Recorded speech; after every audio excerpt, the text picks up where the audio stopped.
To understand the decisions President Biden has taken in Afghanistan, we need to understand the decisions taken by his predecessor, Donald Trump. Because in early 2020, the US signed a deal with the Taliban. In Afghanistan, 19 years, going on 20 years, and there hasn't been a moment like this. We've had very successful negotiations. We think they'll be successful in the end. Joe Biden said this deal meant he inherited a stark choice. When I came into office, I inherited a deal that President Trump negotiated with the Taliban.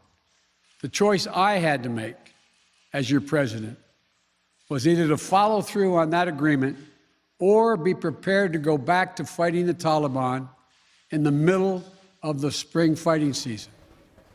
Not everyone accepts this was a binary choice. President Biden has, after all, rapidly reversed or altered a range of Trump policies. Not here, though. So let's look at what the agreement he's followed contains. Back in 2020, Donald Trump's goal was clear. Time to come home, and they want to stop. You know, they've been fighting a long time. Secretary of State Mike Pompeo called it the best opportunity for peace in a generation. And he was present when, on February the 29th last year, the deal between the Taliban and the US was done. Note, also present was the Taliban political chief, Mullah Abdul Ghani Baradar. He was the Taliban official who signed the deal. He'd been released from a Pakistani jail at the request of the US. And this is what was in the deal. First of all, it put a date on the US departure. There would be a full withdrawal of all foreign forces by May 2021, so long as the Taliban kept to its side of things.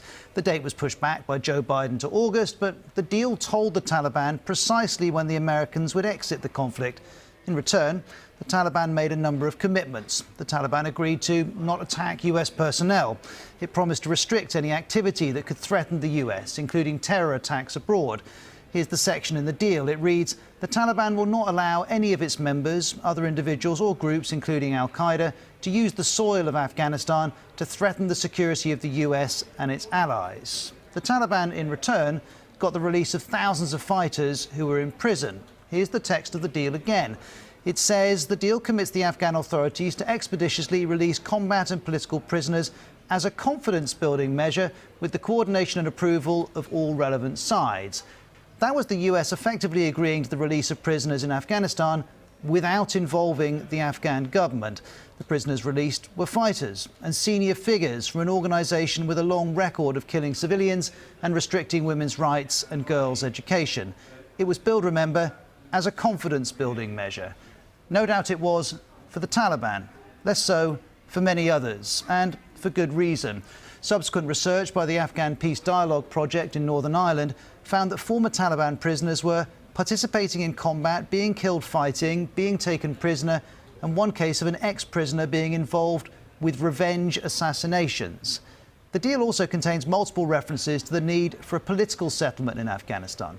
Here's the phrase: a new post-settlement Afghan Islamic government as determined by the intra-Afghan dialogue and negotiations. In other words, a deal between the Taliban and the government. Talks between the two sides did take place last year, but went nowhere. This is the then President, Ashraf Ghani, speaking to the BBC's Lise Doucette about the talks. It takes two parties. We have a sense of urgency. Do you think the Taliban are negotiating in good faith? Well, the jury is out. The President's jury was out. The fact that those talks didn't make any headway is something Mike Pompeo has since picked up on. He told Fox News Sunday the deal obliged the Taliban to engage in meaningful power-sharing agreement talks before we completed our requirement to fully withdraw. He would put the failure to enforce that at President Biden's door. Other former Trump officials think the problem was in the deal itself. Donald Trump's second national security advisor, H.R. McMaster, has since bluntly dismissed it as a surrender agreement. There was another concern too.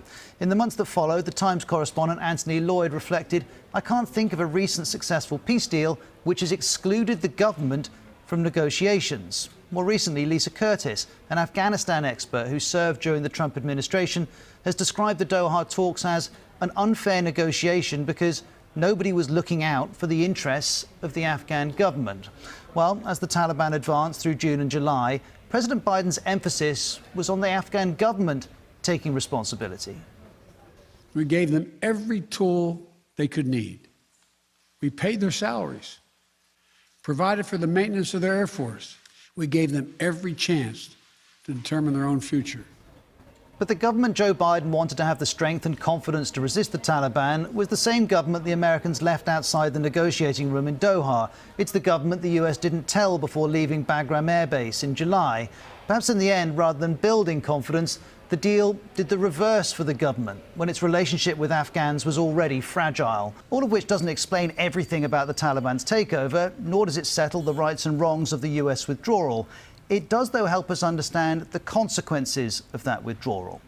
Remember Abdul Ghani Baradar? He went from prison in Pakistan to talks with the Americans, and now to this, a triumphant return to Afghanistan last week. He's now a central figure as the Taliban plans a new government. Then there's Ashraf Ghani, the man not at the negotiating table in Doha. When the talks were happening, he was president, an elected president. Last week, he was in exile, posting statements on Facebook and being told by the US that he was no longer a figure in his country. And then there's Joe Biden and the US, not budging an inch. I stand squarely behind my decision. After 20 years, I've learned the hard way that there was never a good time to withdraw US forces. Which leads us back to the deal. When it was done, both sides had their top priority, the outcome they wanted above all else. For the US, it was getting out. For the Taliban, it was getting power. And now the Americans are leaving. Donald Trump wanted this. Joe Biden wants this. Not in these circumstances, of course, but he wants it to happen all the same. And then there's the Taliban. It now controls the streets and the country. Both priorities have come to pass, and the Doha deal played its part in making sure they did.